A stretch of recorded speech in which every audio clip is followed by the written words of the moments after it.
Mirë se riktheni miq të dashur të këtij programi të drejt për drejt për ditë të mbar. Ju e dini tashmë, sidomos ju që mezi prisni të mërkurën, është rubrika Mjeku në studio edhe që prisni meritën gjithmonë, por sot do të jem natyrisht unë, por jo vetëm, sepse kur flasim për këtë rubrikë ne mundohemi të zgjedhim specialistë të fushave të ndryshme në mjekësi.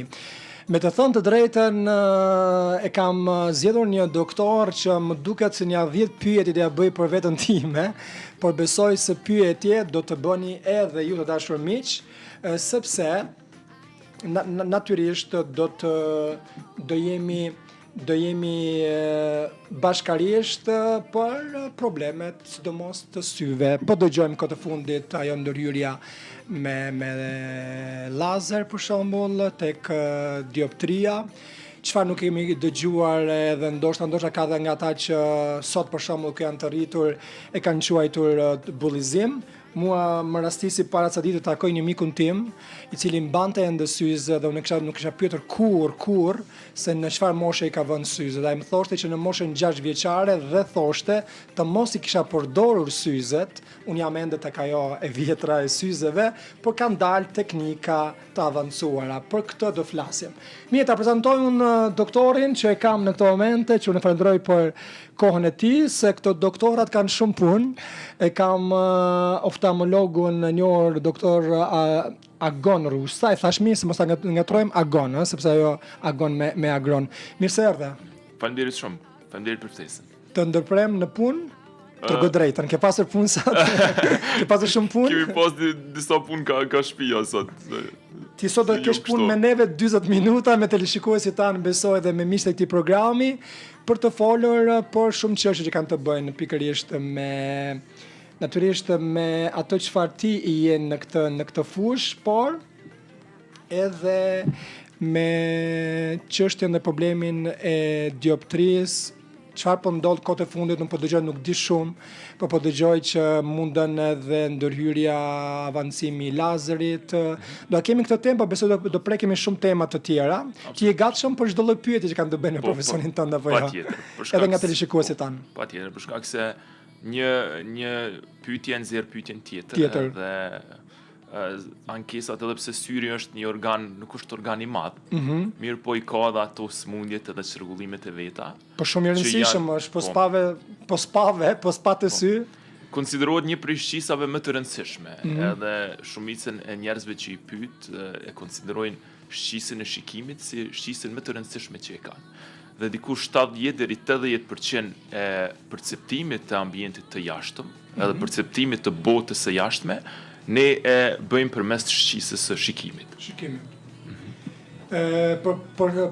Natyrisht do të hym në këtë temë të pyes të ti, kur i qenë i vogël ke ndjekur gjithmonë, ke pasur këtë dëshirë që ti ishe natyrisht një doktor i syve, ta themi tamam ship këtu mirë. Jo doktor i syve ndoshta, kam pas dëshirën të jem mjek, të jem doktor.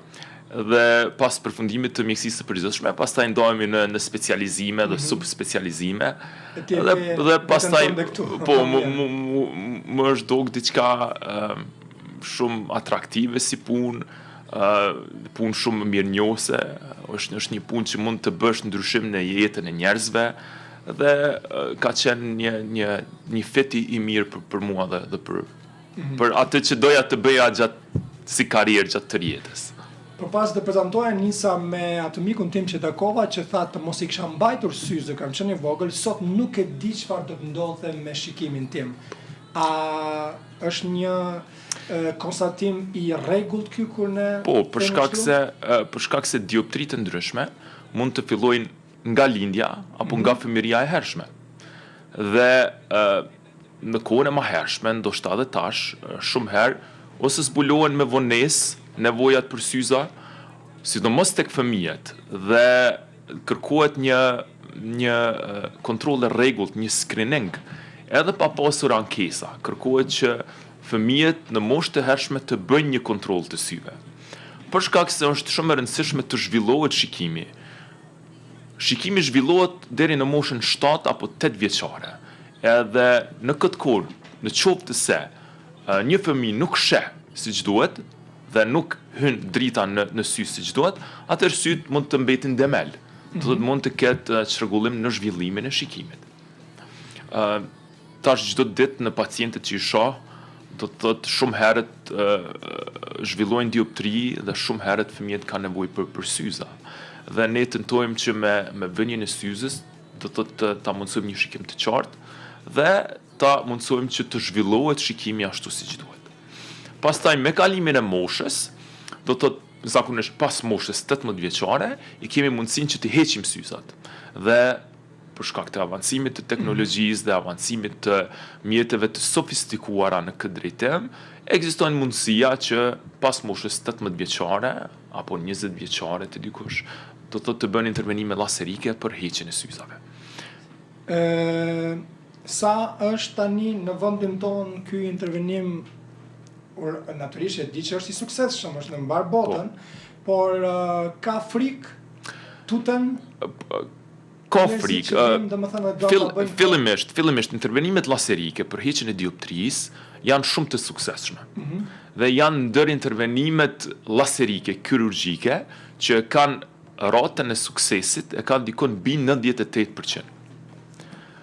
Gjithsesi duhet të bëhet një vlerësim tek pacienti për shkak se edhe varet individualisht, edhe secili pacient e ka dioptrinë e vet. Dikush e ka dioptrinë minus, dikush e ka dioptrinë plus, dikush ka vështirësi për larg, dikush për afër. Kur vlerësim, ka edhe nga ata që nuk duhet ta bëjnë këtë? Po, absolutisht. Nuk e rekomandoni? Do të thotë vlerësimi bëhet individualisht dhe merren disa kritere. Ne kur vendosim se a është një pacient i përshtatshëm, a është një kandidat i përshtatshëm për heqjen e dioptrisë. Ndër kriteret kryesore që merren parasysh janë mosha, është stabiliteti i dioptrisë, është trashësia e kornes ose xhamit të përparëm të syrit, aty ku laseri punon dhe aty ku modifikohet forma për heqjen e dioptrisë dhe kritere tjera. Do të thotë edhe syri duhet me prodhu lot të mjaftueshëm e kështu me radhë. Do të thotë vlerësimin e bëjmë individualisht të secili pacient dhe fatmirësisht shumica e pacientave janë kandidat të përshtatshëm. Për shkak se ekzistojnë edhe disa metoda për heqjen e dioptrisë. Në qoftë se një metodë nuk funksionon, atëherë kemi një opcion tjetër, një lloj tjetër laseri. Fatmirësisht me laser. Po, zakonisht këto bëhen me laser, mirë po ekzistojnë mënyra edhe me vendosjen e thjerëzave brenda në sy. Mirë po çdo herë kur ne e kemi mundësinë që të punojmë vetëm me laser, atëherë vendosim që syzat apo dioptrinë ta heqim me laser, për shkak se është më pak invazive dhe do të thotë është ndoshta më sigurt si intervenim. Sa zgjat kjo? Shkojnë shumë shpejt. Varet prap nga dioptria, por shumica e dioptrive do të thotë me metoda laserike heqen brenda 5 deri në 10 minuta. Në 10 minuta. Po. Me përgatitje paraprake dhe me gjitha. Pacienti shikon po. Duhet të jetë i mbuluar në fillim fare, çfarë? Është kujdesi postoperativ, gjithsesi, do thotë duhet të përdoren pika dhe disa lloje të vitaminave pas intervenimit.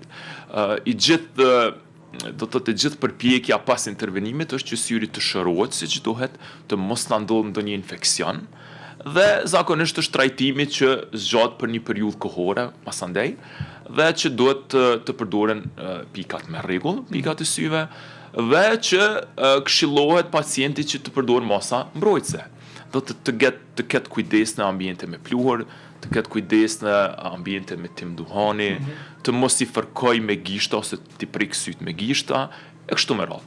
Janë këshilla që ne i diskutojmë pas intervenimit me pacientin dhe që binden pacientës sidomos tek puna duhanit. Binden sidomos për shkak se e kanë një kujdes të veçantë kur sa i përket syve, për shkak se e kuptojnë që është një organ i ndjeshëm dhe është një intervenim që do të thotë e dëshirojnë, për shkak se është një intervenim elektiv, është një intervenim që e ka planifiku pacienti për një kohë, është informu, e ka fitu besimin dhe pastaj dëshirojmë të kemi edhe rezultate të mira. Mendova se do të thuash binden sepse dhe kushton. Ka shkuar shumë. Sa kushton? Nuk është shumë i kushtueshëm, varet prej qendrës në qendër, po nuk janë çmime të larta shumë qysh mendojnë shumica e njerëzve. Mund ta themi një çmim për shembull? Po i varet ndoshta nuk po du tash me specifiku me çmim se për shkak se varet nga spitali edhe nga ndërhyrja edhe nga lloji i llaserit, mirë po nuk janë shumë të kushtueshme. Do të thotë nëse i krahasojmë metodën e njëjtë që bëhet në shtetet në Evropë ose në Shtetet e Bashkuara, janë 3 fish ose ndoshta 4 fish më shtrejt. Më shtrejt. Po. Edhe teknologjia është e njëjta. Do thotë teknologjinë që përdorim ne dhe llojin e llaserit që përdorim ne në Kosovë është teknologji e avancuar. Është teknologji që e përdorin qendrat më të sofistikuara në botë. Që ka rëndësi shumë. Po, dhe kemi shumë pacient. Kemi shumë pacient që vinë nga Gjermania, nga Shtetet e Bashkuara, nga gjitha shtetet e botës që vinë dhe kryejnë intervenimin këto dhe pastaj do të zhvillojnë jetën aty ku ndodhen. Konkurroni stomatologët më duket, ë? Kemi dëgjuar që vinë shumë. Ne bënin shumë mirë në fakt. Heqja e dioptrisë me lazer është me ne natyrisht doktori që po jep këto këshilla të vyera, por mos harroni keni numrin e telefonit nëse keni një pyetje. Në lidhje me këtë temë, natyrisht, ju presim me shumë kënaqësi, keni numrin poshtë plus 383 44 900 021. Dikush pyet, në moshën 72 vjeçare thotë a hiqet dioptria me lazer. Kam dioptri 1.75 për afër dhe për larg diku 1.5. Është 72 vjeç pacienti. 72 vjeçare, po. duket ndoshta është paciente. Po, në moshën 72 vjeçare ne duhet të kemi parasysh edhe sëmundje tjera të syve që ndërlidhen me moshën. Një prej atyre sëmundjeve është edhe zhvillimi i kataraktës apo i pelhurës. Kështu që në këtë moshë nuk rekomandohet heqja e dioptrisë me laser, për shkak se kemi pengesa tjera të syt, për shembull zhvillimi i kataraktës që është pothuajse të gjitha moshat mbi 70 vjet kemi një dozë të zhvillimit të kataraktës apo perdës, që i thonë në popull. Kështu që në këtë rast rekomandohet vendosja e thirrzave apo lenteve në sy me anë të intervenimit kirurgjik. Do flasim edhe për këto lente, por presim dikën në këtë moment që na ka telefonuar. Përshëndetje. Përshëndetje. Mirë se erdhët. Mirë se gjetën. Unë quhem Sabri Saramati. Po, cila është pyetja? Pyetja ime është për synit, pikza që mjeku, përshëndes mjekun që ka dalë direkt edhe pikza gjakut. Që thënë pikza gjakut në sy. Më ka hup po mja pjup zgo këtë alëshesh rëletën të poshtë bërëm. Okej. Zoti Sabri, kam 60 vjet. Sa vjeçar je, zoti Sabri? Tash i kam 60 që 3-4 vjet e jam qështu. A ka humb shikimi për më një herë? Ka humb më një herë, mu ka po si, që me thonë, si mjegull. Po tash është pak ma mirë, po mjën se kam. Ty një mojt, jo i djathti janë mirë. Po. Vesh i mojti. Okej, tani e merrni një përgjigje natyrisht që qëndro me ne, besoj se është një pyetje që mund ta kenë shumë të tjerë. Po. Humbja e menjëhershme ose humbja akute e shikimit është një urgjencë oftalmologjike, edhe ne si specialista të smundjeve të syve e konsiderojmë si një urgjencë. Edhe duhet të bëhet një kontroll e detajshme syrit, ku duhet të bëhet zgjerimi i bebzës dhe të shikohet syri në do të thotë brenda dhe pjesa e pasme e syrit, retina apo enët e gjakut që e furnizojnë nervin e syrit me gjak. Çdo humbje menjëhershme zakonisht janë të padhemshme, do të thotë kërkon një ekzaminim më të thellë. Në këtë rast nuk mund të dha përgjigje konkrete, mirë po kërkon një ekzaminim të thellë. Kisha sugjeruar, po, absolutisht, duhet me po me incizime më të thella se çka po ndodh me atë sy. Mirë, besoj se kemi dikën tjetër në këto momente. Përshëndetje. Duhet ka ikur. Mi ka edhe të tjera pyetje. Isha duke parë pak më parë më pëlqej shumë më 72 vjeçare që shkruante, a është vonë ndonjëherë në moshë për të bërë ndërhyrje të tilla? Zakonisht moshat e preferueshme për intervenime laserike janë moshat 18 deri ndoshta 45 vjeç. Prej moshës 45 e tutje zhvillohet një gjendje të secili njeri, zhvillohet një gjendje që quhet presbiopi, që është një gjendje që ku dobësohet akomodimi apo aftësia e syrit për me pa afër. Është një rezultat i moshës dhe këta pacient pas moshës 45 vjeçare do të duhet t'ju përshkruajmë syze për lexim apo syze për afër. Problemi është që është një rezultat i moshës dhe zakonisht ka qenë pak i vështirë trajtimi i presbiopisë me metoda laserike, mirë po do të thotë me avancimin e teknologjisë po punohet edhe në këtë drejtim. Për shkak se ne kemi shumë pacientë që janë në këtë moshë dhe që kërkojnë të eliminojnë varësinë e syzave në telefon apo në lexim. Ekziston edhe një mundësi laserike për trajtimin e kësaj, mirë po duhet pacientët të bëjnë një ekzaminim më të thellë, edhe një ekzaminim më të detajshëm për me pa se a përshtatet në atë intervenim laserik apo jo. Mirë, përshëndetje, ku ti themi? Përshëndetje. Mirë se erdhët. Mirë se ju gjetëm. Dhe ishta ju pyet me një pyetje doktore. Patjetër. Djali mi ka syzat që 1 vjet e gjys.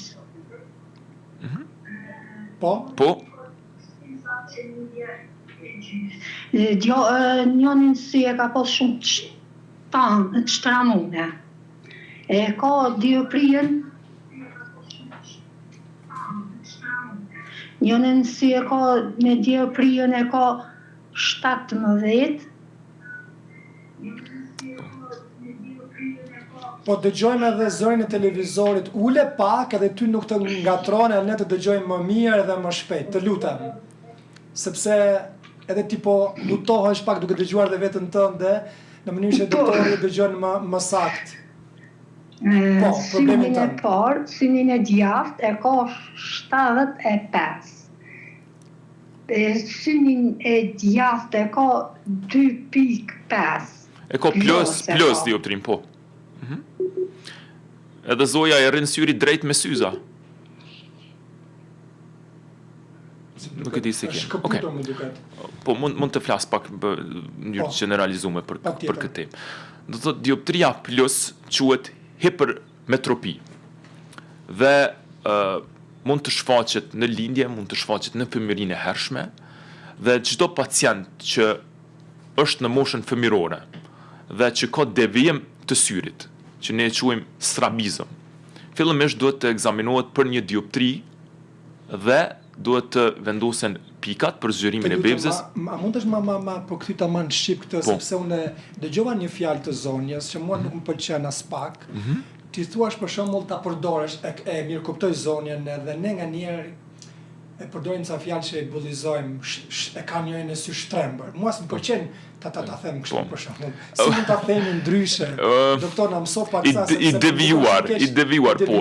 Mirë, po pacienti ja thot në gjuhën e vet, në gjuhën e pacientit, edhe ne si mjek tentojmë mos me përdor shumë terminologji mjekësore që të jemi më të afërt edhe më të kuptueshëm për pacientin. Mirë, po është një fëmijës më pas ajo, i shtrembër. Është një devijim i syrit dhe devijimit e syve mund të vinë prej shumë faktorëve dhe prej shumë arsyeve. Një prej arsyeve kryesore që e devijon një sy, qoftë nga ana këndej nga hunda apo nga veshi, është një dioptri e lartë. Zakonisht është dioptria plus, apo ne që e quajmë hipermetropi atë gjendje. Në këto raste duhet të vendosen pikat për zgjerimin e bebzës, duhet të matet dioptria sakt, të vlerësohet dioptria sakt, dhe në qoftë se është një dioptri plus e lartë, duhet që pacientin ta përshtatim me syza. Dhe në shumicën e rasteve, në qoftë se është një dioptri plus e lartë, syri drejtohet edhe me syza. Në qoftë se neve na arrin një sy drejt me përdorimin e syzave, atëherë e konsiderojmë problemin e zgjidhur. Përndryshe, në qoftë se nuk drejtohet syri me syza, duhet të shqyrtohen intervenimet kirurgjike për drejtimin kirurgjik të syrit. Shkojmë tek dikush tjetër është duke na pritur, përshëndetje. Alo. Mirëmëngjesi, mirë dita. Urdhëroni? Alo. Po jam një pacient, një person rreth 70 vjeçor. Po? I ku më përrua sytë dëtë njërin të në klinikën Kubati, njërin në klinikë Gjermane. Jam me shiqerë nëjse, edhe shikimin e komenionin pak të dikon në klinik Gjermane heq, doptas pak goti.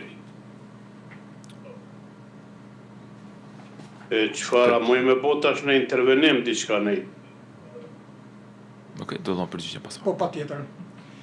E kuptuat besoj edhe Po. pyetje? Do të thotë është 70 vjeçar, në të 7 vjetat dhe ka bëu intervenim për heqjen e kataraktes apo pelhurës në të dy syt. Thash më herët që pelhura në moshën 70 vjeçare është pothuajse secili njeri ka pak pelhurë në këtë moshë dhe në momentin që aja pengon shikimin, rekomandohet intervenimi kirurgjik për heqjen e pelhurës. Pacienti në fjalë ka edhe diabet apo smundje të sheqerit. Dhe smundja e sheqerit është një prej smundjeve të organizmit, që gjithmonë lidhet me sistemike, gjithmonë që i shfaq komplikimet e veta në sy. në sy.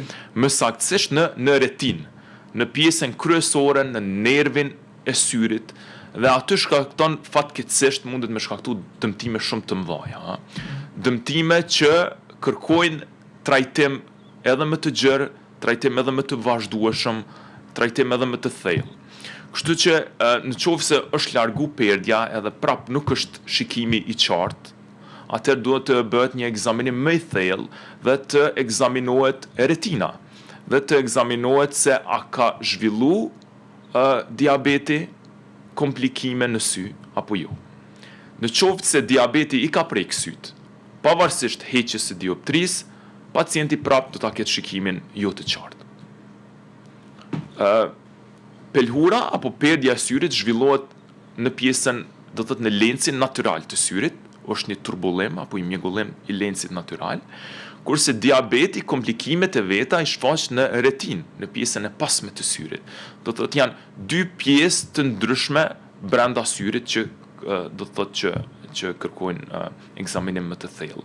E kisha rekomandu zotriut në fjalë që të bëjnë një ekzaminim më të thellë, një OCT e quhet, të makulës dhe të retinës. Dhe mund të shohim se a ka shfaqur do të thotë komplikime sheqeri në syt e pacientit apo jo. Mirë, kemi dikën tjetër që na pret. Përshëndetje. Alo, Mirdita. Mirdita? Përshëndetje, jam bashkimi prej Francës. Urdhëroni, cila është pyetja? Një pyetje me vot doktorit. Patjetër. Tash modelet e reja që kanë dalë me laser për me rregullu syt. Nëse ki dioptrinë e ulët, a ki drejt me bo me rregullu me laser syt? Po pikërisht kjo është dhe tema, edhe ne nisëm me këtë çështje. Faleminderit shumë, e merr tani përgjigjen ose e rimerr sepse pak a shumë e cekëm apo jo. Doktor, nëse mbajta mend mirë. Po, e kuptova. Për shkak se janë pyetje që i bëjnë edhe pacientat në bazë ditore, kur e bëjmë konsultimin para prak për heqje të dioptrisë, e bëjmë një konsultim shumë të detajshëm me pacientin dhe ju shqyrtojmë gjitha brengat dhe gjitha detajet në këtë aspekt. Të do të sa i përket dioptrisë, prej 0.75 e më tutje mund të hiqet dioptria. Do të thotë pavarësisht që dioptria është e ulët, në qoftë se pacientit i nevojiten syza për me korrigjua dioptri, pavarësisht që është e ulët ajo, qoftë se pacienti ka nevojë për syza që t'ia mundsojnë një shikim më të qartë dhe nuk don të mbajë syza, atëherë mund të bëhet intervenimi laserik. Ne kemi bërë intervenime laserike edhe me dioptri shumë të ulët që ka pas rezultate shumë të mahnitshme në përditshmërinë e pacientit, por edhe dioptri më të lartë. Dioptrit që unë personalisht që i kam do të operu janë prej minus 0.75 dhe plus 0.75 deri tek dioptri minus apo plus 12. Gjithsesi duhet të bëhet një ekzaminim i shëndetit të përgjithshëm të syrit, me ato dhe duhet të plotësohen ato kriteret që i ceka më herët. Mirë po nuk do të nëqofë se është nevoja për syza pavarësisht dioptrisë së ulët, mund të bëhet intervenimi laserik. Ta bëj një pyetje ty, nëse do të zgjedhje ti më mirë të mbaje syza apo për bërë këtë ndërhyrje, çfarë do vendosje vetë doktori? Se marr përgjigjen unë, domethënë tani për veten time. E gjithë kjo varet nga stili i jetës së pacientit. Ndoshta nga profesioni stili. Ndoshta për një mjek që do të thotë kalon me pacienta dhe ka vëllime të literaturës, dhe nuk I pengojnë syzat edhe bën. Mirë, po për një sportist... Edhe I shojnë, ka qenë dhe shojnë memet e doktorët edhe është ndoshta pjesë e imazhit të përgjithshëm. Mirë, po për shembull një atlet, një sportist që ka dioptri dhe që duhet të përdorë syza, paraqet një pengesë shumë të madhe për atë. Ne kemi si pacienta, kemi futbollera, kemi lojtarë të basketbollit, kemi lojtarë të volejbollit, kemi karatista, do të thotë pacient që merren me gjimnastik. Se dhe në skuadrë se pranojnë me syze. Po, notus. Kështu që më varet nga stili I jetesës së pacientit, dikujt I pëlqejnë me mbajt syza, dikujt nuk I pëlqejnë me mbajt syza. Ti është dikush e ka ndoshta thjesht nuk mundet mi mbajt, nuk mundet mi duru, do të ndëgjojmë shumë arsye. Gjithsesi është e rëndësishme mu cek që në qoftë se pacienti nuk I plotëson kriteret, atëherë ne e refuzojmë pacientin. Jo domosdoshmërisht e pranojmë secilin pacient për heqje dioptrisë. Na ndodh shpesh edhe me refuzu pacienta. Për shembull, ajo ka ndodhur me refuzu absolutisht. Një vajzë apo një djalë të ri që për shkak të dukjes do të duket më bukur. Thotë unë dua të vendos qoftë to thjerzat, lente që quhen në Shqipëri, po qoftë natyrisht edhe këtë ndërhyrje, thonë nuk e nevojë duhet të mbash syze, por don të duket më bukur. Po. Se mos linja e bukur femërore këtë e ka. Në qoftë se nuk I ka përmbush këto kritere që I ceka, atëherë e refuzoj pacientin. E refuzoni. Po. Në qoftë se pacienti e ka nevojë. Po, gjithmonë për të mirën e saj të mirën. Absolutisht. Nuk guxojmë nuk guxojmë që përmes heqjes së dioptrisë të shkaktojmë dhe efekte anësore, të cilat mund t'i vuajë pacienti. Për këtë arsye, për shembull mund të jetë dioptrit shumë të larta që janë. Dhe kur trashësia e atij xhamit të syrit apo kornes nuk është siç duhet, dhe dyshojmë që na mbetet pak dioptri ose nuk heqet komplet, atëherë refuzojmë pacientin. Në qoftë se pacienti do të thotë ka pas lëndime të syve më herët ose infeksione do të thotë që kanë lënë vraga apo diçka tjetër, edhe ata pacienta mund t'i refuzojmë. Në qoftë se dyshojmë që pacienti pastaj mund të ketë sy të thatë apo ndonjë diçka në të ardhmen, gjithsesi refuzohet pacienti. 5 minuta për na pret dikush. Imagjinoj sa shumë telefonata ka të tjera dhe mesazhe ta presim. Përshëndetje. Alo, përshëndetje. Po na dëgjoni? Po mirë, jo. Po edhe ne mirë jemi, po të dëgjojmë vetëm pak zërin të arrisësh lutem afër telefonit, ndoshta cila është pyetja? Pyetja është mase, ju përshëndes ju studio dhe doktorin. Faleminderit. Qytetar nga Poljujeva, edhe vitin e kaluar e kom botë I kom operu këtë perdet që poset një këtë syve, të Florim Zenuvahu, me që është edhe nga Poljujeva, që një vit mirë po pivren këtë punit që mas vendosës aty në thjerzat e ko posti qimin shumë njërë, po tash po vjen dita ditës pak, po ma qëtë ma nuk po shoh bashkë mirë, po ma qëtë si të jenë trubull kështu pak. Ky është shqetësimi, apo jo? Ky është shqetësimi tash. Po faleminderit shumë. Të përshëndesim, pra ky është shqetësimi I tij. Po. Pas ka vendosur thjerza. Po. Do të thotë intervenimi për heqjen e perdes apo pelhurës bëhet në atë mënyrë që heqet pelhura, pastrohet vendi aty, pastaj vendosen lente apo thjerza brenda në sy që mundsojnë një shikim të qartë për pacientin dhe mundsojnë kalimin e dritës brenda në sy përmes mediumeve transparente. Në qoftë se pas një kohë fillon të bie shikimi, duhet të ekzaminohet syri për çrregullime apo probleme të tjera. Duhet të bëhet zgjerimi I bebzës në këtë rast dhe të ekzaminohet fundusi apo pjesa e pasme e syrit. Kjo është përgjigja. Përshëndetje. Doktorat e syve janë shumë të besueshëm, kështu që kemi një të tillë edhe në bazë të telefonatave. Me kë po flasim? Mirëdita. Mirëdita. Cila është pyetja? Me një zonjë. Mirë se erdhe zonë. Cila është pyetja? Desha ta pyes mjekun. Po? Mjekun. Që para 17 viteve kam pas një sulm në tru. Mirë po, e kam edhe diabetin. Edhe tani me ka hup shikimi i synit njënit, synit të majt, edhe në synin e djatë, apet më ka dopsue. Kom bo operacionin në spitalin High Spital, Prishtinë, që aty Ajturku. Nuk është nevoja ta përmendim, po, e ke bënë ndërhyrje? Po. Po? Si ndihesh tani? Po, ani mirë. Po, nuk e kam shikimin e mirë.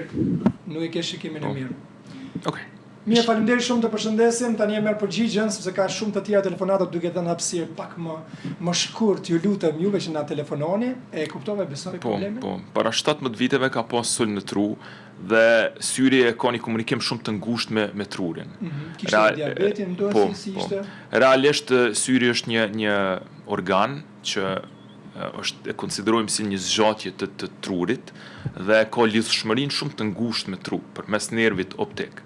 Për shkak se syri shërben për hyrjen e dritës dhe është nervi optik që e bën lidhjen e syrit me trurin. Dhe në fund truri jep kuptim asaj se çfarë po shohim ne. Shikimi mund të bie do të thotë nga dëmtimi i këtyre rrugëve optike që shkojnë deri në tru, sidomos të sulmet në tru apo gjakderdhet në tru. Dhe siç e kam më herët, edhe diabeti, komplikimet e diabetit në sy janë dinë me qenë shumë serioze dhe dinë me qenë do të thotë shumë të vështira për trajtim. Kisha rekomandu pacientit që të bëjnë një ekzaminim më të thellë të syrit dhe të shikoj se a e ka prek diabeti syrin apo jo. Dhe në qoftë se ka zhvillu komplikime në sy, filloj me trajtim sa më herët. Ka ndodhur doktor që kur kanë pasur të bëjnë të ndërhyrje të vendosin edhe thjerza, ka thënë ka mundësi ta ndryshosh pak ngjyrën e syve. Ka ardhur për problemin e të pamit e ka dashur të zbukurohet me ngjyrën e syve. Çfarë rekomandoni ju? Ka edhe si raste, sidomos mbushët më të reja. Më të reja që kërkojnë intervenime për ndryshimin e ngjyrës së syve. Në këtë rast kemi për shembull lente ose thjerza të kontaktit që janë me ngjyra, që ndoshta pacienti mund të përdor her pas here nëse e ka për ndonjë takim apo ndonjë aheng apo diçka, edhe don ta provoj pak me ndryshu ngjyrën e syve. Kisha rekomandu lente me një kujdes shumë të veçantë, lente të kontaktit dhe jo të bëj diçka permanente. Për shkak se irisi apo pjesa e syrit që ja jep ngjyrën syrit, do të thotë ka enë të gjakut dhe ka muskuj atë që kontribuojnë në një shikim. E duke përdorur lente të tilla për të zbukuruar ngjyrën e syve, ka ndodhur që ka krijuar probleme më pas tek syri? Po. Domthon problemi i lenteve, qoftë lente që i përdorin pacientët për shikim të qartë, për korrigjim të dioptrisë, qoftë lente me ngjyra, gjithsesi mund të shoqërohen edhe me komplikimet e tyre. Për shkak se këto ju keni vënë re më një herë që ka ardhur si pasojë. Po, për shkak se kemi pacienta që na vinë dhe që i kanë zhvillu probleme. Mirë, po fatmirësisht problemet janë të menaxhueshme, edhe mund t'i këshillojmë që të pauzojnë për një kohë pacientat prej lenteve dhe e trajtojmë. Është problem i trajtueshëm. Mirë, po gjithsesi pacienti këtu do të i manovron vetë i vendos, vetë i heq, ka rregulla strikte që duhet të përcjellen kur dikush përdor lente dhe do të gjithsesi ne i diskutojmë këto me pacientin. Për me korrigju dioptrinë, një njeri që ka dioptri mund ta korrigjojë dioptrinë në disa mënyra. Mund ta korrigjojë me syza, me lente të kontaktit apo thjerza të kontaktit, apo me intervenime laserike që shi diskutuam edhe më herët. Që janë të suksesshme dhe kryen me metodat më të mira. Intervenimet laserike do të thotë janë në mbi 98% e kanë suksesin dhe janë intervenime që janë falenderuese për shkak se efektet anësore dhe komplikimet janë të ulta, kurse rezultati është i mahnetshëm për shkak se një pacient që për shembull ka pas një -5, -6, që është një dioptri që është shumë e vështirë, domthon shikimi për larg është shumë i turbolt. Dhe këta pacienta pas syza nuk mund as të ngasin veturën, as nuk i njohin fytyrat në distancë, as nuk mund të shikojnë televizor qartë apo të njohin fytyrat dhe detajet e njerëzve. Dhe menjëherë pas laserit do të thotë shikimi është i qartë dhe pacienti menjëherë vren atë përmirësimin e shikimit dhe menjëherë vren që është shumë më mirë se sa që ka qenë. Do të presim dikën tjetër, përshëndetje. Përshëndetje. Mirë se erdhe, cila është pyetja? Faleminderit. Kam një pyetje djalë jam, kam një djalë tash që ka 12 vjeç, po i ka 4-5 vite. Prej kur t'ja nis, domethënë muaj mars, fillimi muajit mars deri në fund gushtit, ka problem me polen. Edhe syt ju kuqën shumë, me kompost, merr medikamente krejt, po kam frikë që të marr çdo herë medikamente të i përdor kaq shumë, mos t'ja dëmtoj edhe syrin. Kisha dashur një këshill për doktorit. Çfarë tretmoni kam sugjeron për shkakun se çdo vit ja përdor ilaçet, s'po kemë edhe çfarë valla, se shumë keq për syt. Okay. Alergjia, ha? Po. Direkt e syt. Po, alergjitë e syve janë të shpeshta, me qenë se syri ka kontakt me ambientin e jashtëm. Dhe sidomos në sezonat të pranverës, edhe të dikush mund të zgjas më gjatë ai reaksioni alergjik. Alergjia është një irritim i syrit, është një reaksion i syrit ndaj një ngacmuesi që i vjen nga ambienti i jashtëm, në këtë rast poleni.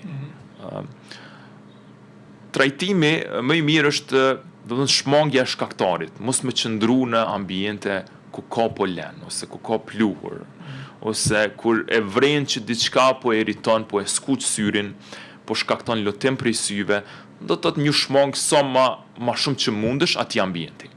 Përveç kësaj, mund të përdorim pika të llojit të ndryshëm. Për shembull, lot artificial janë pika që shpërlajnë syrin dhe nuk lejojnë ngjitjen e polenit dhe kontaktin e polenit tasë me sipërfaqen e syrit. Lot artificial janë pika që mund t'i përdorim me afatgjat. Kush mund t'i përdorë këto? Këto që nuk kanë mundësi? Zakonisht lot artificial mund t'i përdorë gjithë pacientat që kanë alergji. Qoftë moshat fëmijërore apo moshat më të rritura. Pacientët në fjalisht edhe në moshë, ndoshta me kalimin e moshës pak zbutet edhe alergjia dhe reaksioni alergjik. Një pjesë e madhe e pacientave bëjnë më mirë me kalimin e moshës. Dhe do të thotë pastaj kemi edhe pika që kanë fuqi më të madhe, kanë produkte më të forta. E kështu me radhë. Mund të kemi, do të thotë edhe në raste ekstreme, mund të përdorim edhe medikamente kundër alergjisë që të qetësojmë këto simptome. Duhet të vendoset një terapi që e mban, do të thotë, reaksionin alergjik sa më pak dhe që pamundson zgjatjen e reaksionit alergjik. Mirë, kemi edhe dikën tjetër, përshëndetje. Alo, përshëndetje. Mirë se erdhe. Mirë se veçeta. Cila është pyetja? Kam pas një aksident para 6 muaj, edhe nuk e kam dëmtuar synin brenda, po jashtë. Po e kom kontrolluar, më kanë Prishtinë spitale, e kom kontrolluar, më ka thënë s'ka kur gjë. E tash mas një 6 muaj, që një 3 ditë, ka fillu pak gjatë kur po flaj, kur po qona mëngjes, po më duket ka pak syni si ku më mashku me gjylpon derisa pe qeli. A ka mundësi me ndaj cope gjome gjatë aksidentit me mbeti aty, apo çka mundet me pas këtë tash? Okej. Faleminderit. Tash po, aksidentet edhe traumat e syve janë probleme të shpeshta, edhe i hasim shumë shpesh në praktikën tonë klinike. Gjithsesi duhet më ekzaminu syri me biomikroskop, me aparatin tonë, dhe duhet të shikohen detajet më të vogla. Duhet të shikohet se a ka dëmtime, a ka mbetë ndonjë trup i huaj brenda në sy, a duhet mu trajtu diçka më afatgjatë.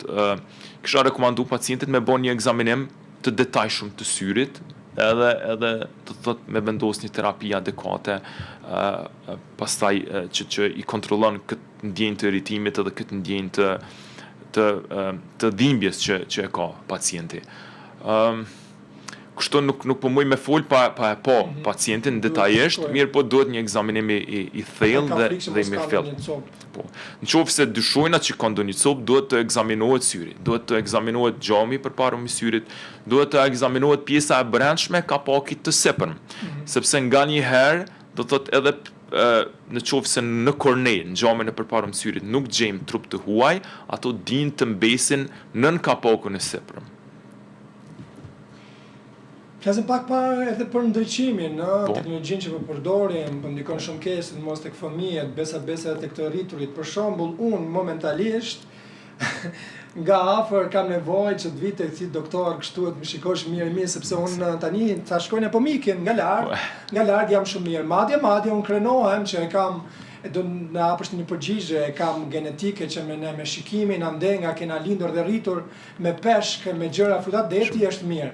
Do flasim edhe për ushqimet, sepse ka shumë telefonata është e pamundur për t'i marrë, por besoj se janë këto dy pyetjet e mia të fundit që ndoshta janë më interesante për të shikuesit. Ndriçimi. Teknologjia, ndriçimi, ekranet. Flam dhe zgjosh me telefon. Qëndrimin për kohë të zgjatura para ekranit, para telefonit. Gjithsesi këto shkaktojnë lodhje, tharje dhe irritim të syve. Sidomos në qoftë se qëndrohet për një kohë të gjatë. Për shkak se tashme në kohën moderne që po jetojmë, është e pamundur të shmangësh 100% këtyre gjërave, mirë po duhet të bëhet me mas dhe duhet të bëhet me një kontroll. Rekomandimet e mia janë që do të thotë në qoftë se do të rish në ekran ta zëm 1 orë, çdo 20 minuta të zhvendoset shikimin në një pikë tjetër, zakonisht në një pikë më distante, të mbahet aty për 20 sekonda deri 1 minutë, pastaj t'ju kthehesh punës në kompjuter ose në laptop. Punës për afër. Pak programin të shkoj unë diku. Mos të ri përpara kompjuterave. Për shembull, të pyes ty, mos më thuaj që ti i rren sot fëmijët 2 djemt që ke, i ke rrit me telefon që më ardh këtu se njëri të mbrapa, po nuk e bën ti këtë veprim. Tentojmë, do të thotë rekomandimet në moshat e hershme për telefon nuk janë fare të rekomandueme. Për shkak se ne çdo herë po shohim që po zhvillohen dioptri shumë të larta në mosha të reja. Kemi për shembull pacient që janë në moshën 3 ose 4 vjeçare që kanë dioptri shumë të larta, që normalisht ato dioptri është dashur të shfaqen më vonë në mosha, qoftë pas adoleshencës, qoftë në adoleshencë. Edhe një ndikim ka ardhur nga telefoni. Prindrit që ka dhënë telefonin. Nuk e ka një ndikim të mirë. Do të thotë për shkak se syri është i formuar që të shikoj në shumë pika të largëta dhe në pika të ndryshme. Mundet edhe afër, por jo për një periudhë të zgjatur kohore, si për shembull të merret telefoni dhe të qëndrohet 1 orë pa lëvizur tasë. Kjo përveç që shkakton probleme në akomodimin e syrit, do thotë në çrregullimin e atij mekanizmi që e dirigjon syrin për larg dhe afër, mund të shkaktojë dhe lodhje të syve, mund të shkaktojë humbje të fokusit, mund të shkaktoj tharje të syve, skuqje të syve, e kështu me radhë.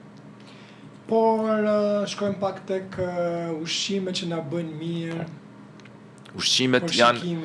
Ushqimet janë esenciale. Rekomandoni ju? Po, për shkak se janë vendi përmes ushqimit ne i marrim vitaminat dhe mineralet që janë të domosdoshme dhe jetike për funksionimin e gjitha organeve dhe syve. Rekomandohet një ushqim i pasur me vitamina, me minerale. Sidomos vitamina A është shumë e rëndësishme për syrin. Kështu që një farlloj balanci dietik, një farlloj laramanie ku mund të inkorporohen gjitha llojet e vitaminave, gjitha llojet e mineraleve që pastaj i ushqejnë gjitha organet dhe syt njëkohësisht. Problemi i syve është pasojë rrjedh edhe nga genetika? Absolutisht po. Po, Absolutisht po. Si çdo organ tjetër në trup, edhe smundjet gjenetike kanë një rol të rëndësishëm në smundjet e syve. Dhe pothuajse gjitha çrregullimet e kanë një predispozitë edhe gjenetike. Gjithsesi tash gjenetika është një faktor i pamodifikueshëm që nuk kemi shumë ndikim në të, mirë po mund të kemi kujdes që mos të shfaqet ai spektri i gjerë i çrregullimit ose i smundjes. Pavarësisht edhe në qoftë se ki predispozit gjenetike. Tash nuk është kjo rregull absolut. Për shembull se i ndëgjon pacientat shpeshherë që fëmia i tyre ka nevojë për syza dhe prindrit thonë, prindrit thonë ne asnjëri s'kemi syza. Okay. Po, ç'është është e mundur tash që fëmia të ketë syza. Mirë, po nuk ka rregulla strikte në këtë aspekt. Gjithsesi faktori gjenetik është faktor rreziku, mirë po ndikojnë edhe faktorët e ambientit, ata faktorë që diskutuam më herët, do të qëndrimi për kohë të gjata në telefon apo në ekran dhe do të thotë faktorë të tjerë, qoftë dietal apo faktorë të tjerë. Mirë, i kisha rekomandu, do të thotë gjithë pacientëve të bëjnë një screening, të bëjnë një kontroll të syve edhe në qoftë se nuk kanë fare ankesa. Dhe një pyetje të fundit, ka ndodhur ndonjëherë dhe si ja hiqni ju këtë fjalën, e përmendëm pak më parë një fjalë ajo sytë e shtrembur që nuk duhet të përdoret në këtë formë, do të gjejmë një fjalë tjetër. Ndikon për shkakun te fëmijët kur paktën në moshën time ku kemi pasur tani më kujtohet, kemi pasur një shok që ne fatkeqësisht e bullizonim, ku kishte syze dhe ai mbajti gjithmonë dhe sot shikon shumë mirë. Ne i thonim atë fjalën qorr për shembull. A përdoret edhe sot ky bullizëm edhe sot besoj edhe nga prindrit, dhe prindrit shpeshherë i dëgjojmë duke thënë fëmijës.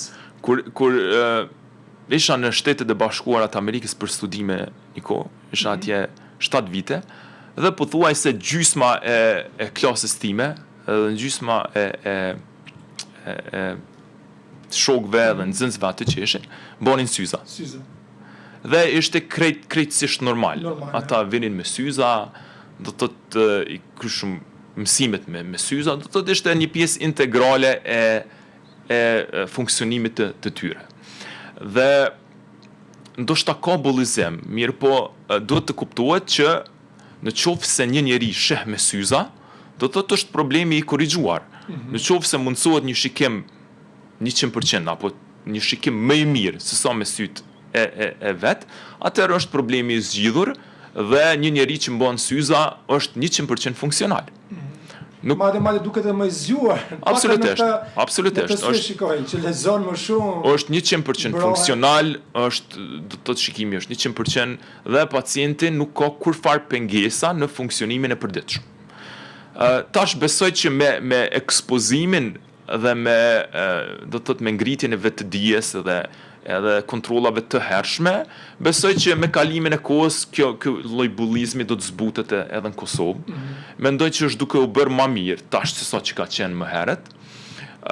Mirë po do të kuptohet që është një kujdesi për sy dhe kujdesi për shikim, është një pjesë integrale e funksionimit të secilit njeri. Edhe do të thotë një njeri që është me syza, sheh 100%, edhe është do të thotë nuk duhet të konsiderohet se që është më pak jaft apo çfarë do lloj do të handikepi që mund të perceptohet në këtë rast. Miliarderët e botës kanë qenë me syze, vazhdon me syze ata më të zgjuarit, madje dhe personat e famshëm, tash më fal dhe teknologjisë tjetër që ti mundesh të bësh një ndërhyrje, lazer, më pas ose thjerza dhe mund të dukesh për mrekulli.